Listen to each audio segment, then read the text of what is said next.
Amigos y amigas de este tema nuestro de Iglesia al Día, que transmitimos a ustedes cada semana con la ayuda, que agradezco siempre mucho, de Televisión Sierra de Cádiz, que es la que nos hace estar en contacto con vosotros.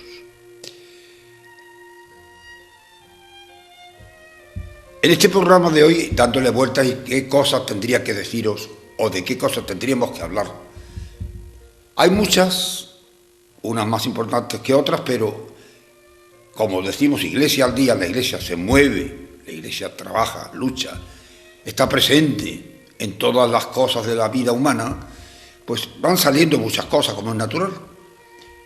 Y diciendo, ¿cuál será más importante o cuál les interesará más a los que me oyen y me están viendo? Deberían interesarnos todas, porque todos somos Iglesia. Y en una familia interesa todo, los días de alegría y los días de pena, los que estamos alegres y los que estamos disgustados. Cuando pasa una cosa o cuando pasa otra, es una familia a la que todo le toca y le llega. Pues esto nos pasa a nosotros los cristianos. Lo que pasa en la vida eclesial, en la vida de la Iglesia, pase donde pase y esté donde esté, nos interesa y nos importa a todos. Empezaremos por decir que ya en esta semana en que estamos, se ha terminado oficialmente lo que durante un año hemos llamado el Jubileo de la Misericordia. Este domingo pasado, anteayer, en nuestra diócesis se cerró ya la Puerta Santa en la catedral de nuestra diócesis, en Jerez. Nosotros lo habíamos hecho en los distintos lugares donde había también una iglesia o basílica o templo dedicado a lo mismo, el concreto de aquí, de esta parroquia desde donde os hablo, en el Santuario de las Montañas, en Olvera, en el de los Remedios, en Sanlúcar, en la Caridad, en los que hemos tenido en la diócesis, lo hicimos la semana anterior. Anteayer, en Jerez, el domingo, el señor obispo, juntamente con todos los que estaban presentes, representaciones de toda la diócesis, hizo también la clausura de este año jubilar. Y el domingo próximo, dentro de 5 días, el Papa en Roma celebrará una solemne misa en la que queda ya totalmente clausurado este año jubilar de la misericordia. Pero ahora es lo que quiero recalcar. El año de misericordia que se ha celebrado no ha sido más que una llamada de atención, una manera de poner en pie una realidad cristiana que tiene 20 siglos. Y esos 20 siglos son el mandamiento de Cristo, que se reduce a esas que llamamos obras de misericordia. Las obras de misericordia que debimos aprender, y quizás la aprendimos en el catecismo, pero que luego o se nos han olvidado o no les echamos cuenta o fácilmente decimos esto es cosa de otro y no mía, que no me tengo que meter donde no me llaman. Y no es así. Ha terminado ese año de la misericordia en el que la indulgencia, el perdón de nuestras faltas, de nuestras culpas, se nos ha concedido con esas condiciones de las visitas a los templos que estaban dedicados a ello, pero no se ha terminado la obligación que tenemos los cristianos de practicar las obras de misericordia. Que en el catecismo dice son 14, 7 que se refieren a la vida corporal, 7 que se refieren a la vida espiritual, pero que son muchas más de 14. Obras de misericordia son todas aquellas acciones buenas que el cristiano debe realizar y debe practicar siempre en favor, en ayuda fraterna del resto de los hermanos que necesita que en ese momento yo le haga esa ayuda o le preste esa atención. El Papa, que nos da ejemplo en muchas cosas, en todas por supuesto, pero en algunas mucho, no solamente nos ha dicho que tenemos que ser misericordiosos, como el Padre Celestial es misericordioso, sino que tenemos que vivir de la misericordia y practicarla en nuestra vida de cada día.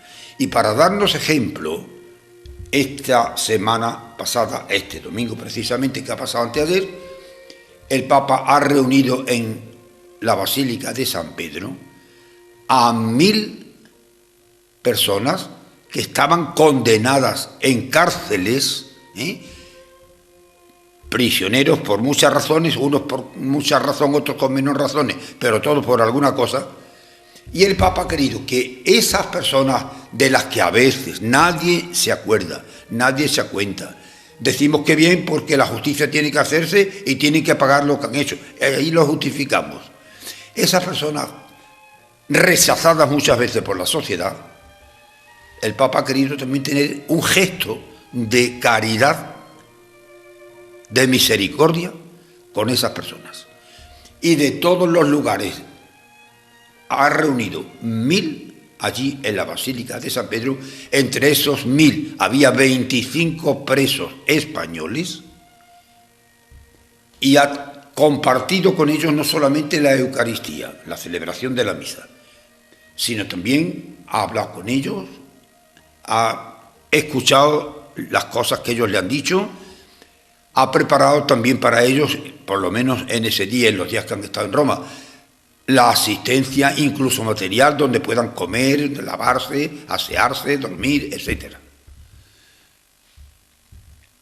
Con motivo de esto, y se ha hablado bastante en estos días, en la prensa ha salido, así más o menos por encima, hay en el mundo 4 millones de personas ahora mismo, actualmente, que viven en la calle.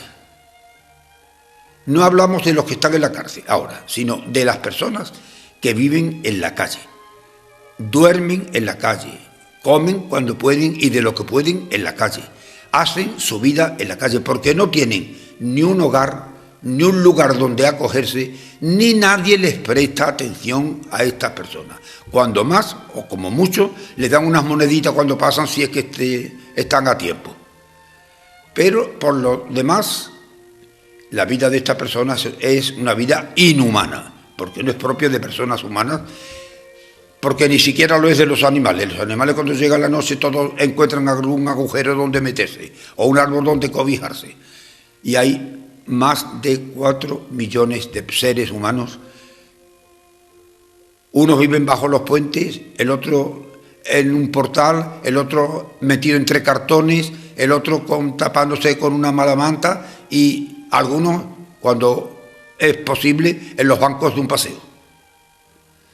El Papa lo ha tenido esto muy en cuenta y cuando él ha podido y ha querido hacerlo, pero no puede, como es natural, arreglarlo todo, en Roma, en la ciudad donde el Papa es el jefe o cabeza de la gran familia de los cristianos, ha mandado a hacer allí, en el Vaticano, varios sitios donde los que no tienen nada pueden lavarse, pueden ducharse, pueden asearse, pueden cortarse el pelo, pueden hacer cosas que como no tienen dinero ni medios, no las podrían hacer de ninguna manera. El Papa les ha puesto allí como una especie de llamada a la cristiandad entera. Claro, el Papa no puede atender con estas cosas a todo el mundo, pero él ha hecho ese gesto diciéndonos también vosotros de alguna manera podéis hacerlo con los vuestros, con los que tenéis a mano. Cuando vino el Papa de uno de los viajes que hizo hace más o menos un año a África, de los lugares más pobres y más abandonados y perseguidos de África por las guerras y las luchas, se trajo unas cuantas familias con él en el avión y las tiene recogidas en el Vaticano y hacen su vida allí, mientras que el Papa les va buscando a través de los medios, porque no es el Papa personalmente, como es natural, el que tiene que ir todos los días a buscarle un trabajo o a darle la cosa, pero el Papa ha hecho una especie de organización dentro del Vaticano y ha nombrado personas que en su nombre se interesen por ayudar y atender a esas familias, y lo están haciendo. Insisto que aunque el año jubilar de la misericordia haya terminado con esta clausura que se ha hecho, la misericordia, las obras de misericordia, no solamente no se han terminado, sino que hay que aumentarlas mientras que el mundo, mientras que la sociedad humana necesite de nuestra ayuda, tanto material como espiritual. Material, en parte, estamos haciendo lo que podemos a través de las parroquias, en Cáritas, en la Conferencia de San Vicente, en las organizaciones que se tienen, en donde se intenta ayudar un poco, porque no remediamos todo, dando alimentos, dando ropas, dando algunas veces ayuda material y económica para pagar ciertas urgencias, etc. Pero esto es una cosa de emergencia nada más, no es un remedio. Hay que buscar trabajo para muchos, miles de personas que no lo tienen. Hay que buscar una manera de atender a muchos mayores que viven solos, que incluso aunque cobren, que hay muchos que cobran el subsidio de la vejez, porque han cotizado y ahora pueden pagarlo, o la ayuda que se le pueda prestar, que lo hay, a los que no han tenido la seguridad social, pero viven en una soledad, en un abandono, en un descuido total, porque nadie les hace caso. La obra de misericordia también debe llegar hasta eso, no dándoles de comer porque tienen dinero para poder comer, no dándoles una casa porque tienen una casa donde viven, pero sí por lo menos una compañía, un ratito de ocasión, de charlar con ellos, de acompañarlos, de escucharlos, que escuchar a los pobres que necesitan a alguien con quien hablar también es una obra de misericordia. Y en cuanto a otros motivos, en estos días hemos oído y estamos viendo por la televisión niños, porque un niño o una niña con 12 años es un niño, es una niña, no es una persona esa todavía, que se matan unos a otros, que se apuñalan unos a otros, que tienen un arma de fuego para poder hacer lo que hacen, que mueren de un infarto por haber cogido una gran borrachera en la madrugada, en la calle, en las botellonas, etc. Una de las grandes obras de misericordia que se pueden ejercer y se deben ejercer es decirle a esos padres de esos muchachos, a la familia que ya todos la tienen porque no han nacido de la hierba como nace la hierba en el campo, tienen unos padres y una madre. Hace falta que la educación no sea solamente mandar al niño a la escuela, que hay también quien ni siquiera los manda, que la educación y la formación cristiana y humana de esos niños y de esos jóvenes es algo tan grave y tan necesario que si no lo hacemos estamos formando una sociedad que nos va a dar mucho que hacer, porque ya lo está haciendo. Que una niña con 12 años haya muerto, como lo habéis visto y oído todos en la televisión y en la radio, con un coma etílico, hablando nosotros en andaluz, con una borrachera, a las 3 o las 4 o las 5 de la mañana por ahí tirar en esas botellones, y que los padres de esa niña que los tiene hayan estado durmiendo tranquilamente, dejando a la niña en la calle de esa manera, y ahora dice, los padres van a poner en juicio y van a denunciar a quien ha tenido la culpa. Mire usted, si la culpa la tienen ustedes, que son los primeros. No denuncien ustedes al que le ha dado la botellona, denuncien ustedes a sí mismos que han permitido que esa niña esté a las 3 y a las 4 de la mañana en la botellona con 12 años. Piensen ustedes que los padres tenéis una obligación muy grande, muy grave, y la primera, de educar a vuestros hijos. Mirad, es un detalle que a veces no tiene importancia, pero viene a confirmar lo que estoy diciendo. Hace muy pocos días, esperando aquí los niños para entrar en la catequesis, uno de ellos, pequeñillo, chiquillo, 10 añillos más o menos, no tendría más, estaba arreguindado a un árbol, pegándole tirones para romperlo. La madre del niño al lado. Y una de las catequistas le dice, así, pero de buena manera, el niño, hijo, que vas a romper el árbol, estate quieto. La madre, yo sé muy bien cómo tengo que educar a mi hijo. Así, lo presencié, ¿eh? No quise decir nada porque entonces hubiéramos tenido jaleo. Si usted sabe educar a su hijo, ¿por qué no le impide a su hijo que esté haciendo lo que está haciendo? Si está haciendo daño, si está haciendo una cosa que no es buena y lo está haciendo delante de sus ojos de usted, ¿cómo está usted casada? Y encima sale defendiéndolo. Yo sé educar muy bien a mi hijo. Pues mire usted, pues no.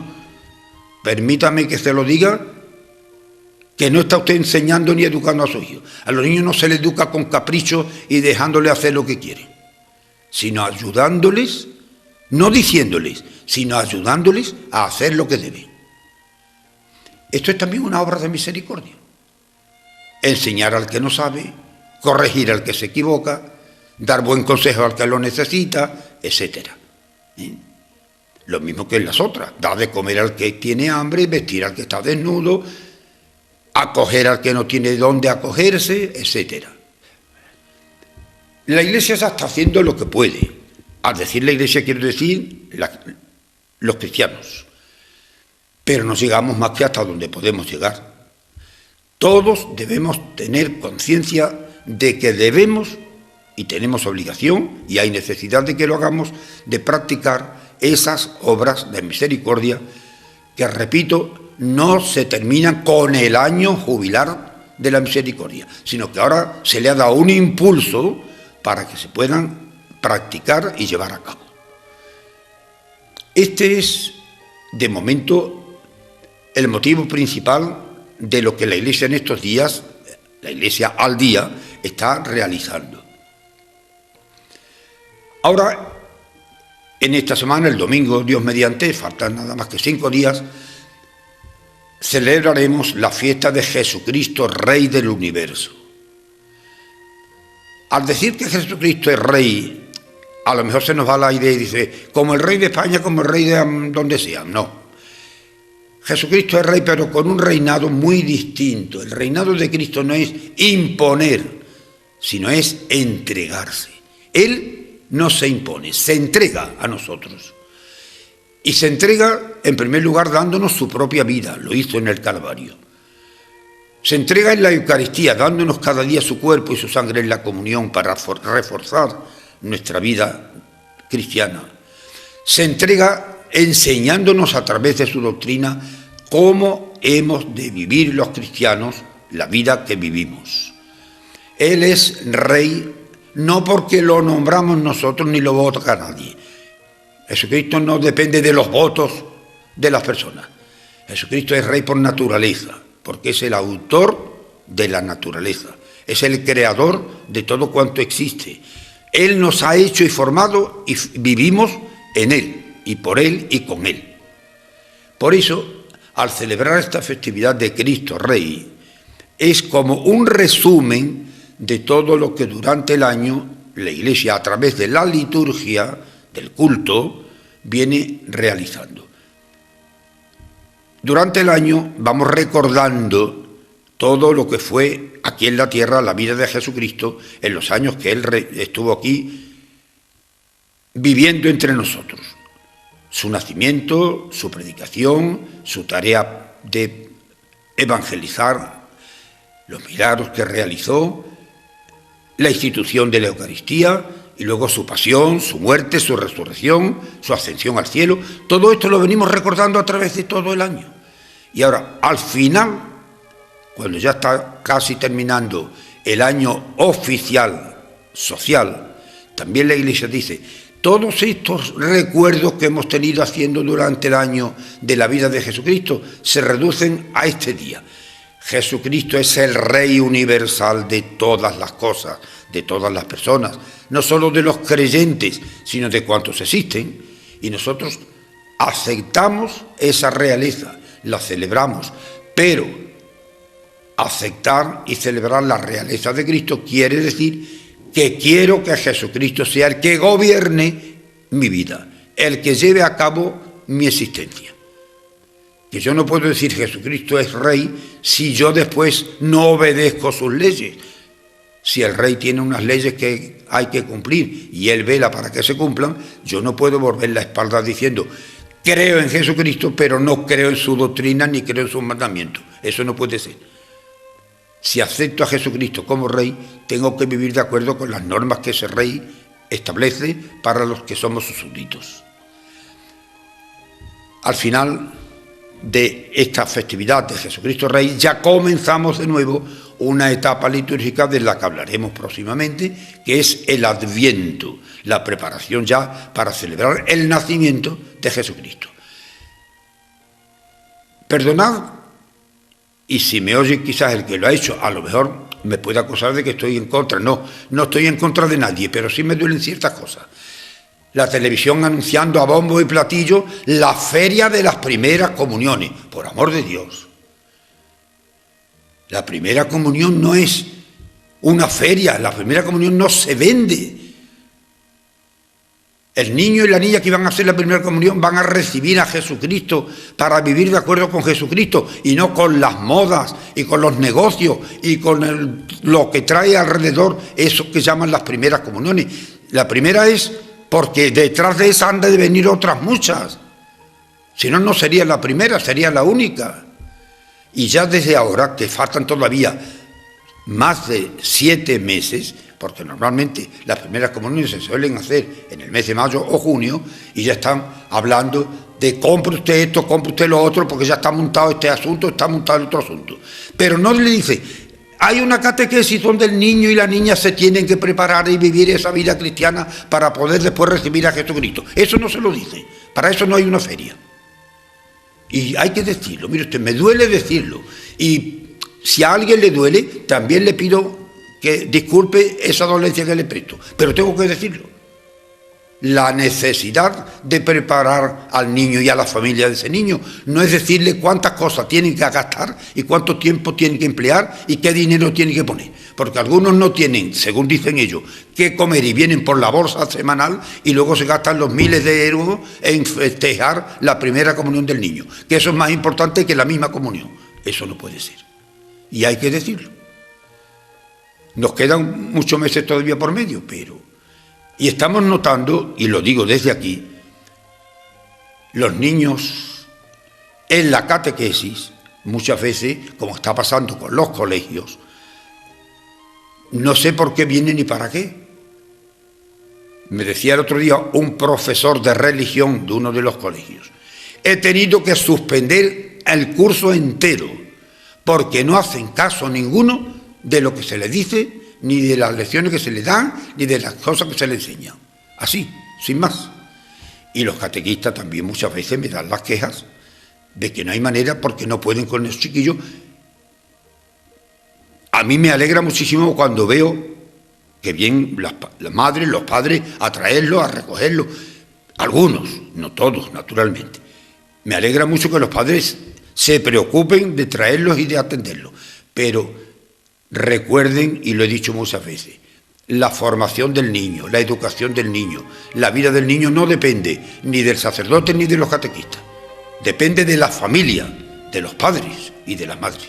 Antes y primero que de nadie. Recuérdenlo, los que me estáis oyendo y viendo, y si hay que hablar del asunto, hablen de ello, y si no estáis de acuerdo o veis alguna cosa en que yo me equivoque, acepto que me lo digan ustedes y que si hay que ayudarles a remediar el asunto, aquí estamos dispuestos. Yo me puedo equivocar o puedo tener una manera de pensar que no es la vuestra, pero mi obligación y mi deber como sacerdote, como catequista, como responsable de la vida cristiana de un pueblo, no tengo más remedio que poner el dedo en la llaga, es decir, esto duele, este es el remedio. Hasta ahí llega la lección del día de hoy. Espero que la aceptéis, que nadie se enfade por las cosas que digo. Y repito, si tenéis que corregirme, con muchísimo gusto acepto la corrección de quien quiera hacérmela. Hasta el próximo día, si Dios quiere.